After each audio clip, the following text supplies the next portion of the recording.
السلام علیکم، آپ دیکھ رہے ہیں کے نیوز چینل۔ خبر شامل کرتے ہیں اڑکانہ سے۔ ہمارے نمائندے کی رپورٹ کے مطابق اڑکانہ ڈویژن میں آٹے کی مہنگائی کی وجہ سرکار کے ہاتھ آ گئی۔ 30 کروڑ مالیت کی چھپائی ہوئی گندم کی بوریاں پکڑ لی گئیں اور گندم ذخیرہ اندوز کرنے والے کے خلاف کارروائی شروع کر دی گئی۔ نیب کارروائی کے بعد اب محکمہ خوراک بھی جاگ گیا۔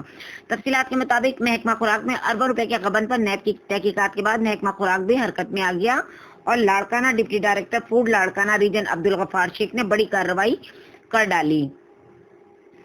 ذخیرہ اندوزوں کے خلاف آپریشن کرتے ہوئے چھاپہ مار کر ہزاروں چھپی ہوئی گندم کی بوریاں ضبط کر لیں۔ سندھ حکومت نے اڑکانہ ضلع میں گندم کی خریداری کا ٹارگٹ 6,70,000 بوریاں مقرر کی تھی، لیکن 50% ٹارگٹ مکمل کرنے کے بعد گندم آنا بند ہو گئی۔ ڈپٹی ڈائریکٹر فوڈ نے کہا کہ گندم نہ آنے کی وجہ مافیا کی جانب سے گندم چھپا کر ذخیرہ اندوزی کرنا تھا، جن کے خلاف کارروائی کا فیصلہ کیا گیا۔ محکمہ خوراک نے باڈا کے علاقے ٹاٹری پر چھاپہ مار کر ذخیرہ کی گئی 10,000 بوری ریکور کر لی۔ ڈپٹی ڈائریکٹر نے کہا کہ گنجی کے علاقے میں بھی چھاپہ مار کر خود ساختہ خریداری سینٹر پر سے 30,000 گندم کی بوریاں ریکور کی ہیں۔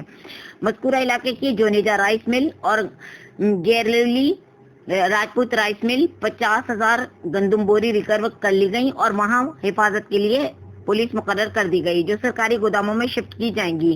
انہوں نے کہا کہ مجموعی طور پر 90,000 بوری ریکور کی گئی ہیں۔ ریکور کی گئی بوریوں کی مالیت 30 کروڑ روپے بنتی ہے۔